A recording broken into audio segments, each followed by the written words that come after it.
Hello दोस्तों, स्वागत है आप सभी का हमारी इस नई वीडियो में।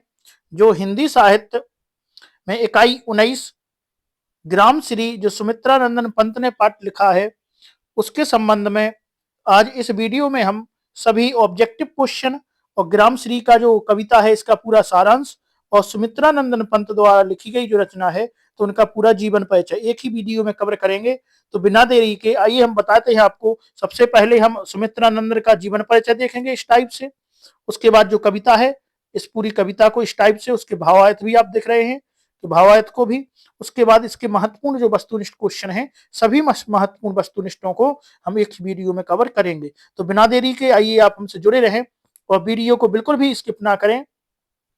और वीडियो को यदि आपने लाइक नहीं किया है तो पहले लाइक करें, चैनल को सब्सक्राइब करें और वीडियो शेयर करें। तो आइए बिना देरी के स्टार्ट करते हैं। आज जो पाठ है वो है ग्राम श्री। ग्राम श्री पाठ है और इस पाठ के हम सभी महत्वपूर्ण वस्तुनिष्ठ ऑब्जेक्टिव क्वेश्चन और जो कविता है ग्राम श्री जी सुमित्रा नंदन पंत द्वारा लिखी गई है। किसके द्वारा लिखी गई है? सुमित्रा नंदन पंत द्वारा। और यह एक कविता है। क्या है? एक कविता है। और इस कविता में हम जितने भी जो इसका भाव आए थे वो देखेंगे और साथ में इसके महत्वपूर्ण ऑब्जेक्टिव क्वेश्चन भी साथ में हल करते जाएंगे। तो देखिए, सबसे पहले सुमित्रा नंदन पंत का जीवन परिचय। तो हम सुमित्रा नंदन पंत के बारे में देखेंगे तो हम पाएंगे कि इनका जो जन्म है वो 1900 में हुआ था और इनकी जो मृत्यु है वो 1977 में हो गई थी। तो आइए देखते हैं आगे कि इनका जो जन्म है वो 20 मई 1900 में हुआ था। कब हुआ था? 20 मई 1900 में, या कहीं कहीं पर आपको 18 मई भी मिल जाता है, लेकिन 20 मई जो है 20 मई 1900 में उत्तराखंड के, कहां पर? उत्तराखंड के कोसानी कोसानी अल्मोड़ा में इनका जो है जन्म हुआ था। सुमित्रा नंदन पंत ने बचपन से ही कविताएं लिखना इन्होंने शुरू कर दिया था और 7 वर्ष की उम्र में स्कूल में इन्होंने काव्य पाठ के लिए पुरस्कृत भी हुए थे। इनको 7 वर्ष की आयु में, याद रखना है, कब कितनी? 7 साल की उम्र में स्कूल के काव्य पाठ के लिए पुरस्कृत हुए थे। 1915 में स्थायी रूप से साहित्यिक सृजन इन्होंने किया है। कब से? 1915 मतलब 15 साल की उम्र से, क्योंकि इनका जन्म 1900 में हुआ था और 1915 में इन्होंने जो स्थायी रूप से काव्य सृजन किया है। तो कितनी उम्र होगी इनकी? 1900 से लेकर 1915 के बीच में इनकी 15 साल उम्र में इन्होंने काव्य का सृजन किया है, हिंदी साहित्य का सृजन किया है। छायावाद के प्रमुख स्तंभ के रूप में जाने जाते हैं। इन्होंने जितनी भी अपनी रचनाएं लिखी हैं वो सभी कौन से में लिखी हैं? छायावाद के ऊपर लिखी हैं। आगे देखते हैं पंत जी की जो आरंभिक कविताओं में जो प्रकृति का चित्रण है, इनमें जो प्रकृति का प्रेम है, चित्रण है, रहस्यवाद है, तो प्रकृति के ऊपर पूरी झलक इनकी जो कविताओं में है वो मिलती है। इसके बाद वे जो मार्क्स और महात्मा गांधी के विचारों से भी प्रभावित हुए थे। और जो सुमित्रा नंदन पंत हैं, सुमित्रा नंदन जो जीविका के क्षेत्र में पंत जी उदय शंकर संस्कृति केंद्र से जुड़ गए। किससे? उदय शंकर जो संस्कृति केंद्र था उससे भी क्या है, ये जुड़ गए। आगे इन्होंने कुछ टाइम आकाशवाणी में पाए जो परामर्शदाता का भी इन्होंने कुछ टाइम तक काम किया और आगे लोकायतन सांस्कृतिक संस्थान में भी इनकी स्थापना की। तो लोकायतन सांस्कृतिक संस्था की भी इन्होंने क्या की है? स्थापना की है। और आगे 1961 में भारत सरकार ने इन्हें पद्म विभूषण से इन्होंने क्या किया? सम्मानित भी हुए थे और हिंदी के पहले ज्ञानपीठ पुरस्कार विजेता भी बने। तो ऑप्शन ऑब्जेक्ट आपके लिए आ सकता है कि हिंदी के पहले ज्ञानपीठ पुरस्कार जो पाने वाले कवि हैं वे कौन हैं? तो वे हैं अपने सुमित्रा नंदन पंत जी। आगे है इनके बारे में कि पंत जी को, जो पंत जी हैं, पंत जी को कला और बूढ़ा चांद कविता संग्रह पर 1960 में, कब? 1960 में साहित्यिक अकादमी पुरस्कार, किसके लिए? कला और बूढ़ा चांद जो इनकी एक कविता है उसके लिए इन्हें 1960 ईस्वी में साहित्य अकादमी पुरस्कार भी मिल चुका है। आगे है 1969 में चिदम्बरा संग्रह पर ज्ञानपीठ पुरस्कार को इनको मिला था। तो याद रखना है 1969 ईस्वी में, कब? 1969 ईस्वी में चिदम्बरा, कौन सी? चिदम्बरा संग्रह पर इन्हें ज्ञानपीठ पुरस्कार मिला है और इसके साथ में और भी पुरस्कार मिले हैं। और 28 दिसंबर 1977 28 दिसंबर 1977 को इनकी मृत्यु हो गई है। इसके बाद इनकी कुछ और कृतियां हैं जैसे वीणा, पल्लव, युगवाणी, ग्राम्या, स्वर्ण किरण और लोकायतन, ये इनकी प्रमुख रचनाएं हैं। इसके अलावा भी इन्होंने बहुत सी रचनाएं लिखी हैं। तो अभी हम पहले इनका पूरा जीवन परिचय नहीं देखेंगे, जो बिल्कुल महत्वपूर्ण बातें थी इनके जीवन परिचय के बारे में वो हमने सभी देख ली हैं। इसमें हमें जो पहले कविता का भावार्थ देखना है और उसके संबंध में कुछ ऑब्जेक्टिव क्वेश्चन देखना है। यदि आप लोग चाहते हैं कि इसकी पूरी पीडीएफ आपको मिले तो आप हमारे टेलीग्राम चैनल नायक कोचिंग जीरा से आप जुड़े और आप अपने टेलीग्राम चैनल पर जाएं। टेलीग्राम पर जाकर आप वहां पे सर्च करें नायक कोचिंग जीरा और वहां पे आप लोग हम ज्वाइन हो। इसके बाद हम आपको जो आप इसकी पीडीएफ है, महत्वपूर्ण पीडीएफ, वो वहां पे डाल देंगे। और यदि आप चाहते हैं कि एक कवि परिचय जो सुमित्रानंदन पंत हैं और इसी प्रकार से जितने भी कवि हैं उनके संबंध के भी आप वीडियो चाहते हैं तो हमें कमेंट बॉक्स में बताएं कि हमें जो रचनाकार है, लेखक हैं, कवि हैं, इनके भी जो ऑब्जेक्टिव क्वेश्चन चाहिए और इनका पूरा जीवन परिचय चाहिए तो एक हम वीडियो अलग से लाएंगे जिसमें जितने भी कवि हैं, महत्वपूर्ण महत्वपूर्ण कवि हैं जो आपके जो है बैग 2 में आना है, सिलेबस में दिए गए हैं, उन सभी के हम आपको जो जीवन परिचय है और जितनी भी उनकी कृतियां हैं, किस सन में कृतियां ली गई हैं, उसके संबंध में कितने ऑब्जेक्टिव क्वेश्चन पूछे जा सकते हैं, पुराने भी जितने भी ऑब्जेक्टिव क्वेश्चन जितने भी जीवन परिचय के संबंध में आएंगे वो भी उसमें हम डाल देंगे। तो आपको यदि वीडियो में प्रोवाइड चाहिए तो आप हमें कमेंट बॉक्स में बता सकते हैं कि सर ये भी प्रोवाइड करवा दीजिए। और हमारा टेलीग्राम चैनल आप ज्वाइन करें, फेसबुक पेज भी ज्वाइन करें, वहां पे भी आपको ये लिंक मिल जाएगी। टेलीग्राम चैनल पर आपको इसकी पीडीएफ भी प्रोवाइड हो जाएगी। तो आइए स्टार्ट करते हैं, हम देखते हैं इसकी भावार्थ। तो कविता देखिए आप। तो पहले हम कविता का सार बता दें कि इस कविता में जो सुमित्रानंदन पंत जी हैं इन्होंने प्रकृति का चित्रण किया है, प्रकृति के बारे में इन्होंने बताया है और साथ में इन्होंने ये भी बताया है कि प्रकृति में जो गेहूं है और कुछ फूल हैं, इनके बारे में इन्होंने बहुत ही मनोहारी चित्रण किया है। तो आइए हम देखते हैं इसको। तो स्टार्ट करते हैं। तो यहाँ पे पहला जो हमारा छंद है वो है, फैली खेतों में दूर तलक मखमल की कोमल हरियाली। क्या है? फैली खेतों में दूर तलक। यदि आप खेतों में देखेंगे तो आपको दिखेगी बहुत दूर दूर तक। कैसी दिखेगी? फैली खेतों में दूर तलक। आगे क्या है? मखमल की कोमल हरियाली। जो मखमल जैसी जो होती है वो हरियाली आपको पूरे चारों तरफ दूर दूर तक देखोगे तो क्या मिलेगी? कोमल हरियाली आपको दूबा जो है मिलेगी। आगे है लिप आगे है लिपटी जिससे रवि की किरणें, रवि मतलब सूरज, तो जिससे सूरज की किरणें वहां पे दिन में आप देखेंगे तो हरियाली के ऊपर जो सूरज की किरणें पड़ रही हैं उसी का इन्होंने वर्णन किया है कि लिपटी जिससे रवि की किरणें और चांदी की सी उजली वाली और चांदी की सी उजली जाली। तो जाली जो होती है उन्हें दिख रहे हैं कि सुबह के टाइम पे जो सूरज की किरणें पड़ रही हैं किस पर, जो हरियाली है उसके ऊपर पड़ रही हैं। तो दूर से देखने पर हमें लग रहा है कि चांदी की सी उजली जाली, कोई जाल फैला हुआ है, चांदी सा, सफेद कलर की चांदी होती है और सफेदी कलर की धूप होती है। इस वजह से जो कवि है उसने वर्णन किया है कि कैसी लिपटी है? जो चांदी की सी उजली जाली। आगे, तिनकों के हरे हरे तन पर, जो तिनके होते हैं, छोटे छोटे पौधे होते हैं उनको तिनका कहते हैं। तो तिनकों के हरे हरे तन पर हिल हरित रुद्र है रहा झलक। मतलब जो हरे रंग का जो रुद्र है, मतलब पूरे साइड में हरे हरा हरा ही कलर दिख रहा है। आगे, श्यामल भूतल पर झुका हुआ नभ का चिर निर्मल नील फलक। तो जो श्यामल भूतल मतलब जो धरती पे, धरती कैसे आकार की होती है? तो जो मिट्टी का कलर होता है वो सांवले कलर का होता है। तो यही बताया गया है कि श्यामल भूतल पर झुका हुआ नभ का चिर निर्मल नील फलक। तो आइए इसका हम भावार्थ देख लेते हैं। भावार्थ हमारा है कि व्याख्या है, फसलों की मखमली कोमल हरियाली खेतों में दूर दूर तक फैली हुई है। सूरज की किरणें उससे ऐसे लिपट गई हैं जैसे उस हरियाली पर चांदी की उजली जाली लपेट दी गई हो। कवि तिनकों को हरे तन वाला बताता है। ऐसे हरे जिन तिनकों में हरियाली इस प्रकार समा गई है जैसे नसों में बहता हुआ खून हो। आगे है, फसलों की हरित मां से सांवली हुई धरती के ऊपर विशाल आकाश का अभी ना धूमित पड़ने वाला नीला आकाश मतलब फलक, मानो नीचे झुककर धरती को छू लेना चाहता हो। आइए आगे देखते हैं हम। अगली पंक्तियां हमारी हैं कि रोमांचित सी लगी वसुधा। वसुधा कैसी? वसुधा माने धरती। तो धरती कैसी है? रोमांचित लग रही है, बहुत ही खुश लग रही है। रोमांचित सी लगी वसुधा, आई जो गेहूं में बाली। जब धरती खुश हो रही है, माने खुश हो गई है, धरती कैसी दिख रही है? रोमांचित सी दिख रही है। कब?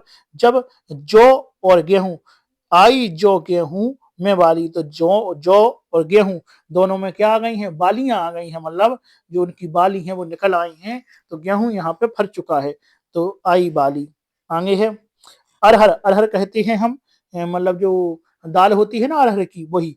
तो अरहर सनई। सनई भी एक पीले प्रकार की जो होती है, वो सनई भी एक पेड़ होता है, मतलब सनई का पेड़ होता है। उसमें भी जैसे अरहर में वो बाल निकलती है, मतलब बाल नहीं, वो हम उसको कहते हैं कोस। तो कोस निकलती है अरहर में, उसी प्रकार से सनई में भी कोस निकलती है। तो यहाँ में सनई की बात कर रहे हैं। अरहर सनई की सोने की किकड़ियां हैं शोभाशाली। माने जो जो उसकी कोसें हैं, कोसों का वर्णन कर रहा है कि कोसें कैसी दिख रही हैं?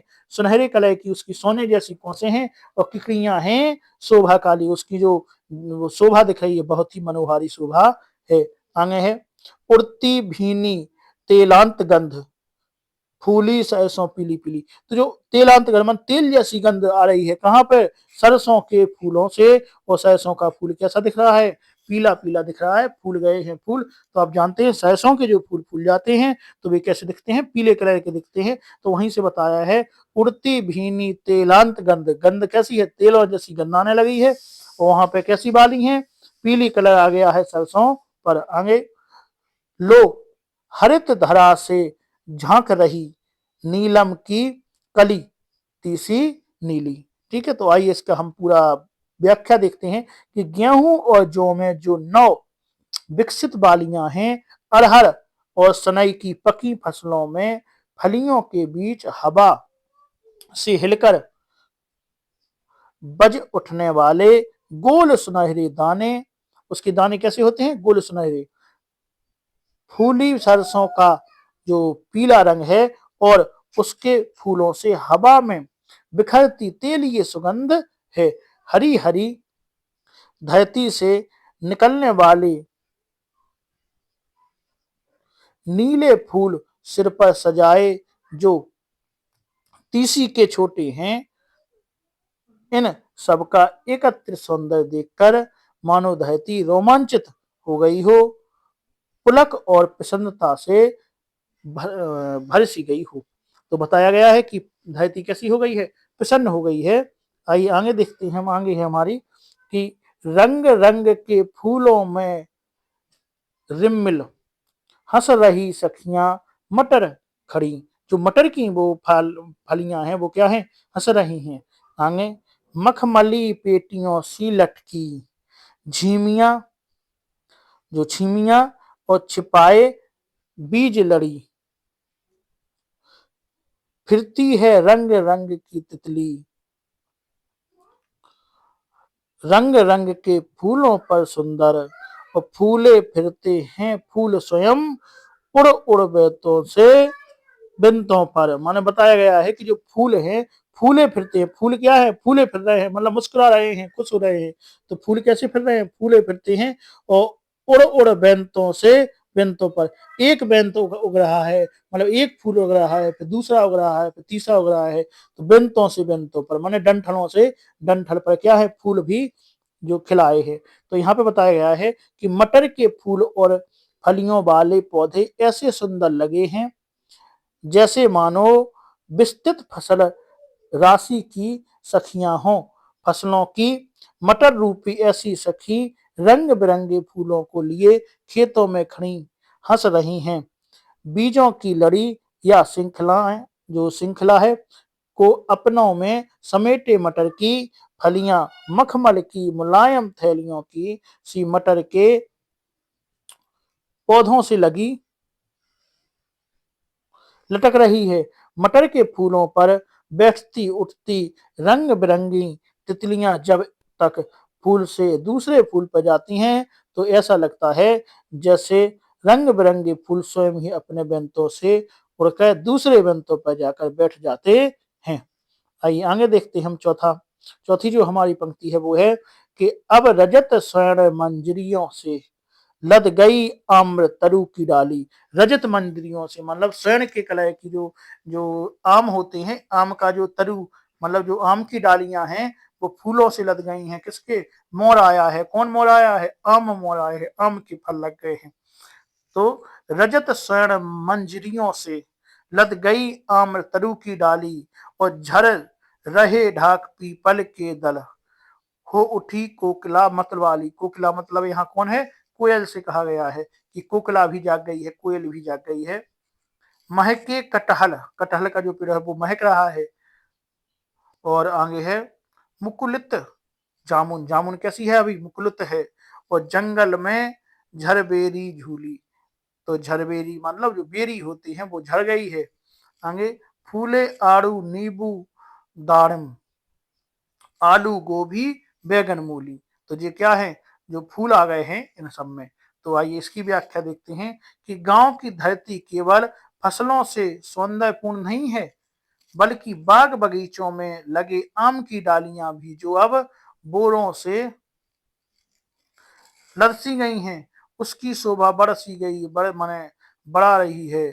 और बस बसंत मौसम आने से के कारण ढाक और पीपल के पुराने पत्ते झड़कर नव जो है किसलियों को विकसित होने का अवसर दे रहे हैं। आम्र वन की रजत स्वर्ण मंजरियों को देखकर कोयल कुक रही है, मतलब कुकू कर रही है और मतमाली सी हो गई है। जो मतवाली होती है वो भी हो गई है। कटहल फल आने के कारण महक उठे हैं और जामुन के पेड़ों पर भी जामुन के गुच्छे मुकुलित हो माने निकल आए हैं। जैसे बगीचे में इन वृक्षों में फल आ गए हैं, वैसे ही जंगल में झरबेरी के पेड़ों में झरबेरी के गुच्छे फल लटक रहे हैं। आड़ू नबी अनार के पेड़ों में फल के पूर्व आने वाले जो फूल लग गए हैं। इन सब की तरह ही सब्जियां जैसे आलू गोभी बैगन मूली भी अपने विकास को प्राप्त कर रहे हैं। आगे है पीले मीठे अमरूदों में अब लाल लाल चितियां पड़ी। मतलब जो अमरूद होते हैं, जब अमरूद पक जाते हैं तो उनके ऊपर लाल लाल क्या आ जाती हैं? धारियां आ जाती हैं। तो उसी की बात कह गए हैं कि पीले मीठे अमरूदों पर लाल लाल क्या आ गई हैं? चितियां पड़ी और पक गए सुनहरे मधुर बेर, बेर भी पक गए हैं। आंवले से तरु की डाल जड़ी, आंवले होते हैं जो, आंवले का है अब पेड़ में आंवले भी आ गए हैं।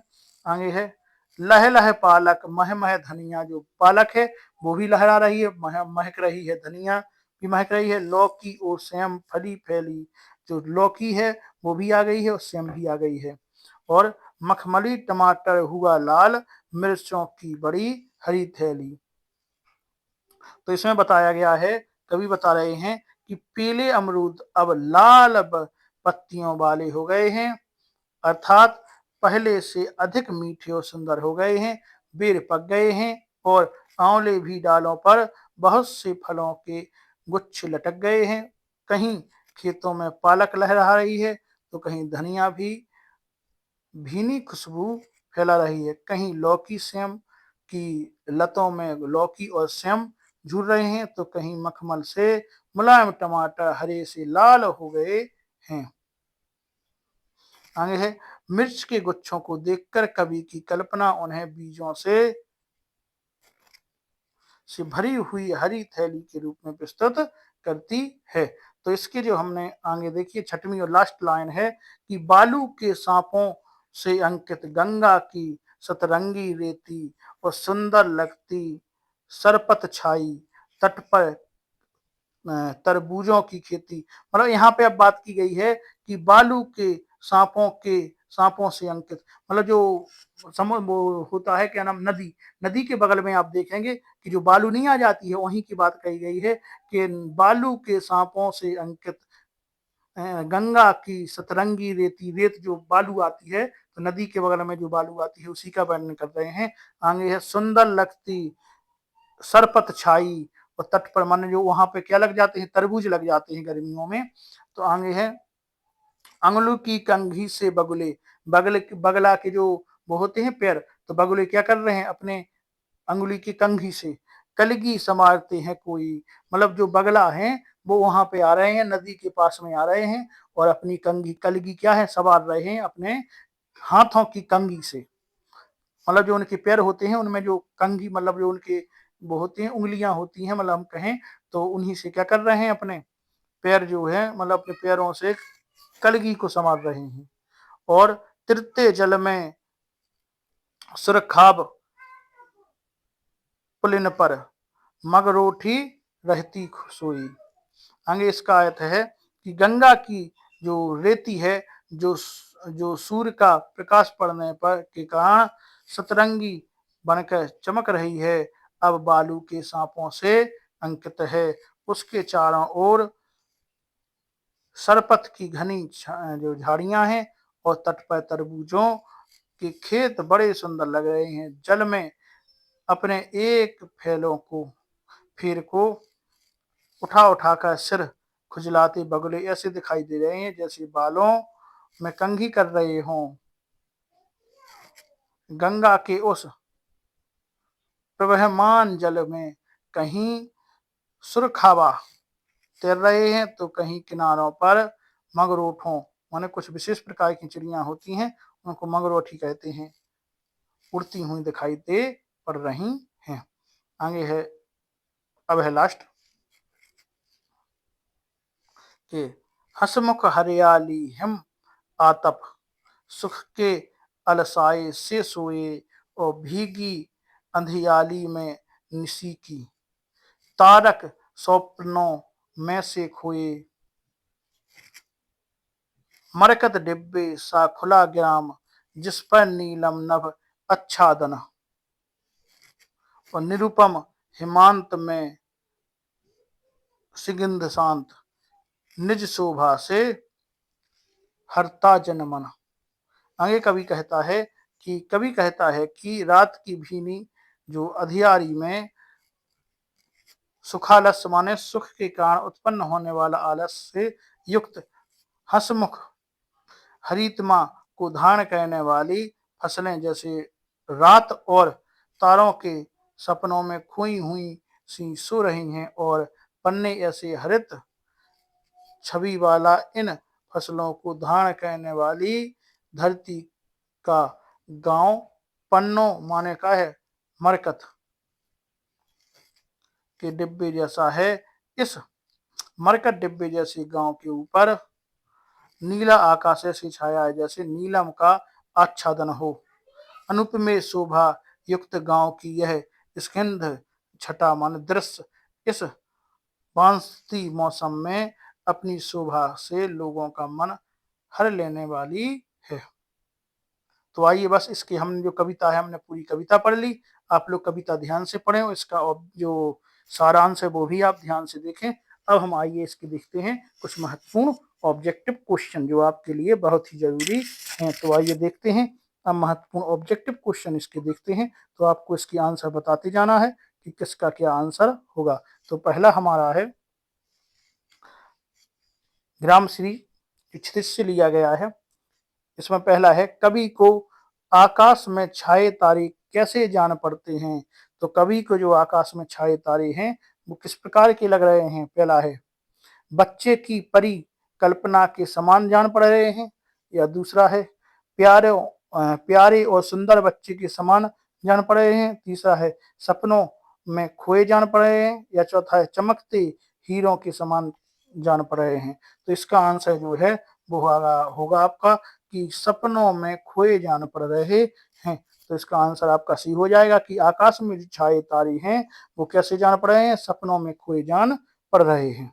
आइए अगला है हमारा कि सरसों के फूलों से किसकी महक आ रही है, क्या इत्र की आ रही है, या तिल की आ रही है, या गुलाब जल की आ रही है, या मिट्टी की आ रही है। तो आपको देखना बताना है कि सरसों की उससे किसकी आ रही थी, तेल की गंध आ रही थी। तो कैसी आ रही थी, तेल की गंध आ रही थी। तो सी बी आंसर हो जाएगा।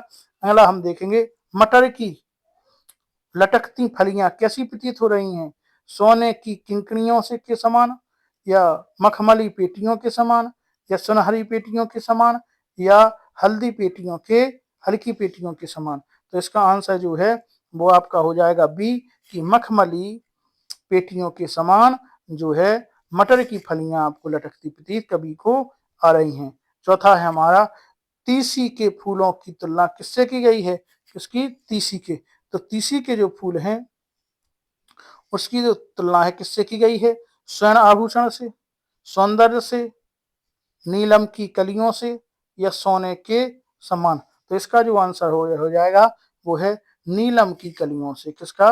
नीलम की कलियों से दिख रही हैं तीसी के फूल। आइए अगला पांचवा है हमारा कि पतझड़ आने से आम की जो पेड़ है वे डालियां किससे लद गई हैं? तो क्या मंजरियों से, या फूलों से, या फलों से, या पक्षियों से? तो इसका जो आंसर आपका राइट होगा वो होगा मंजरियों से। किससे लद गई हैं? मंजरियों से लद गई हैं। आइए अगला हम छठवां देखेंगे। हमारा छठवां है कि खेतों पर पड़ती सूर्य की किरणें, खेतों पर क्या है? खेतों पर पड़ती सूर्य की किरणें किसके समान उज्जवल हैं? तो हीरे के समान, जल के समान, मोती के समान, या चांदी के समान? तो जो है इसका आंसर होगा चांदी के समान। तो कैसी? सूर्य की जो चांदी के समान जाल बिछा बैठी हैं, जी बताया गया था उसमें। आइए सातवां हम देखते हैं कि वातावरण में तेलाक्त गंध कैसी फैल रही है? आसपास सरसों के बीज के से तेल निकलने जाने के कारण। दूसरा है किसी के तेल से युक्त बर्तन गिरने के कारण। तीसरा पीली जो सरसों के फूलों के कारण। और चौथा है किसी स्त्री द्वारा तेल में भोजन बनाए जाने के कारण। तो आपको इसका आंसर पता होगा। इसका आंसर जो है वो है कि पीली पीली सरसों के फूल के कारण। जो पीली जो है पीले सरसों के फूल आ गए हैं उसके कारण गंध कैसी आ रही है? जो तेलाक्त गंध आ रही है। आइए अगला है कविता में गंगा की रेत का किस रूप में चित्रण किया गया है? तो हवा में उड़ते आड़े तिरछे आंचल के समान, या आड़ी तिरछी डोरियों के समान, या रेंगते सांप के समान, या नदी की लहरों के समान? तो इसका आंसर जो है आपका आठवां का इसका आंसर हो जाएगा सी नंबर, रेंगते सांप के समान। क्या हो जाएगा? रेंगते सांप के समान जो है जो गंगा की रेत का चित्रण किया गया है। आइए अगला नौवां देखेंगे कि खेतों में दूर तक किसकी तरह जो कोमल हरियाली फैली है? तो रुई की तरह, मखमल की तरह, पत्तों की तरह, या इनमें से कोई नहीं? तो इसका आंसर भी आप जानते हैं कि जो है मखमल की तरह जो है वो हरियाली खेतों में दूर तक कोमल फैली है। तो इसका आंसर है बी हो जाएगा। आइए अगला है हमारा कि बसदा गेहूं और जौ की बालियों को उगाकर क्या प्रकट कर रही है? तो रोमांच, दुख, और सादगी, या खुशी? तो इसका जो आंसर होगा वो होगा रोमांच प्रकट कर रही है। कौन? बसदा माने धरती। अब आगे आइए देखते हैं हम 11वां देखते हैं। 11वां हमारा जो है वो है कि कवि को आकाश में छाए तारे कैसे जान पड़ रहे हैं? तो पहला है बच्चे की परिकल्पना के समान जान पड़े हैं, या प्यारे और सुंदर बच्चों के समान जान पड़े हैं, या सपनों में खोए जान पड़े हैं, या चमकीले हीरों की समान जान पड़े हैं? तो इसका आंसर जो आपका होगा वो है सपनों में खोए जान पड़ रहे हैं। आइए अगला है हमारा कि कविता में किसने अपना मन हर लिया है? तो कविता में किसने सबका मन हर लिया है? तो सबका मन क्या गांव की सुंदर शोभा ने, या प्रकृति की छटा ने, या कोयल की बोली ने, या फूलों की खुशबू ने? तो इसका आंसर आपका होगा जो है गांव की सुंदर शोभा ने। जो प्रकृति की गांव की सुंदर शोभा है उसी ने सबका मन क्या है? हर लिया है।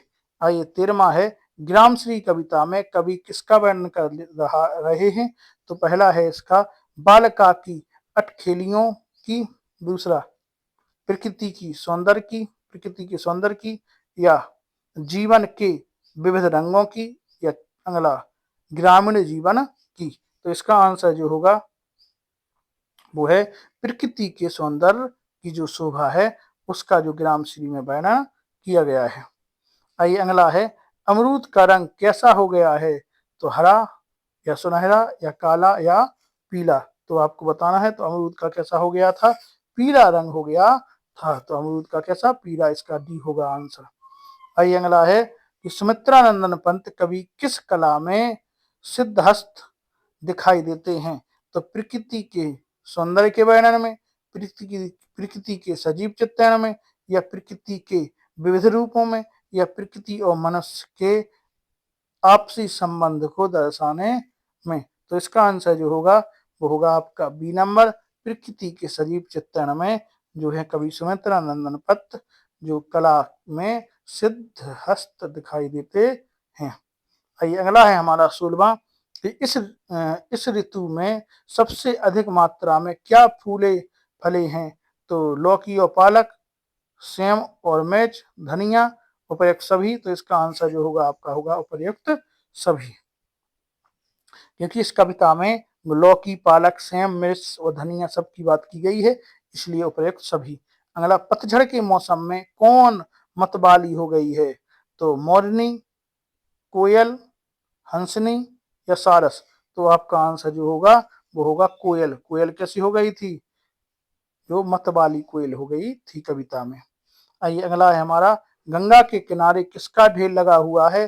तो कचरे का, घास और तिनकों का, मिट्टी का या पत्तों का। तो इसका आंसर है कि जो गंगा के किनारे है वो घास और तिनकों का ढेर लगा हुआ है।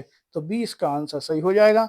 आइए हम 19वां क्वेश्चन देखते हैं कि सर्दी की समाप्ति पर गांव का वातावरण कैसा हो गया है?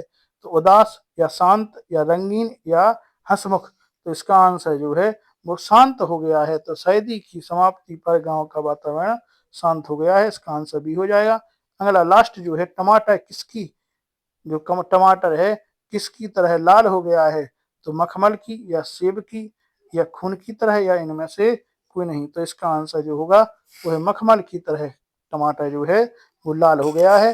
तो इस पाठ के सभी ग्राम श्री के हमने सभी वस्तुनिष्ठ क्वेश्चन हल कर लिए हैं।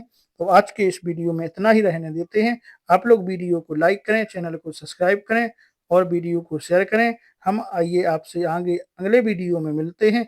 आज के लिए इतना ही। यदि आपको इसकी पीडीएफ चाहिए तो हमारी जो वो टेलीग्राम चैनल है उसकी आपको लिंक हम डिस्क्रिप्शन में दे देंगे, उससे जाकर या टेलीग्राम पर जाकर सर्च करें नायक कोचिंग जीरा और उससे आपको टेलीग्राम चैनल मिलेगा, उस पर जाकर आप पीडीएफ को डाउनलोड कर सकते हैं। तो आज के लिए इतना ही, धन्यवाद।